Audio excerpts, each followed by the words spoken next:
কি প্রথম দিনের চিকিৎসা শেষ করি। প্রথম দিনের চিকিৎসা শেষে তাকে আমরা কি দৌড়াইতে দিছি, জি জি, উঠবস করতে দিছি, জি উপর হয়ে মাটি ধরতে দিছি, জি, ওই ভারী জিনিস আগে দিতে দিছি, দেওয়া হয়েছে। দেওয়া হয়েছে।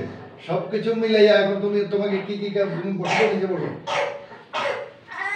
হ্যাঁ উঠো, বসো, পাঁচজন পয়সা পড়ো না, পাঁচজন পয়সা পড়ো, কাটপিট করে বসে পড়ো। ভাই এখন উঠা বসা কোনো সমস্যা? জি না, উপরে মাটি ধরো তো দেখি, উপরে মাটি ধরো, এই নাই পাবে না, এভাবে হ্যাঁ ধরো, 10 সেকেন্ড থাকো না, 10 সেকেন্ড।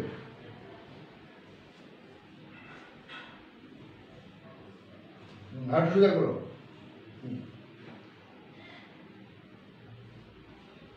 মানে একটা রুকুতে যেতে যে সময়টুকু লাগে এই সময়টুকু তো মিনিমাম থাকতে হবে। জি জি, তাই এই যে রুকুতে যাওয়ার সময় যে তোমার সমস্যাটা হইতো সেটা কি আছে?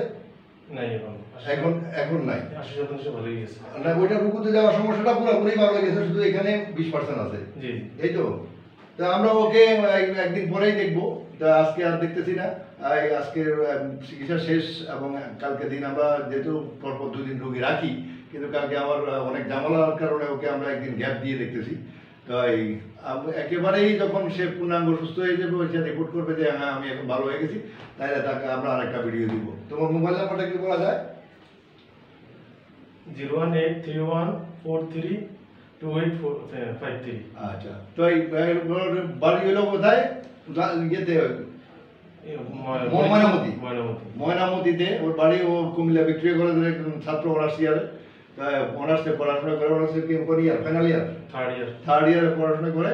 তাই ওর কোমর ব্যথা নিয়ে আমার এখানে আসে। আর মূলত উনি অনেক জায়গায় দেখাইছে ওষুধপত্র খেয়েছে। আসলে ডিস্ক স্লিপের যারা রুগী তাদের ক্ষেত্রে কখনোই অ্যাডজাস্টমেন্টের বিকল্প কিছুই নেই। অ্যাডজাস্টমেন্ট করার আগে কোনো ওষুধ খাওয়া এবং ওষুধ দেওয়া বা খাওয়া এটা কোনো কাজেই আসে না। ওষুধ খেয়ে আরও কিডনিটা নষ্ট করা যায়, পায়খানা প্রস্রাবের সমস্যা হয়, ও প্রস্রাবে ইনফেকশন হয়ে গেছিলো।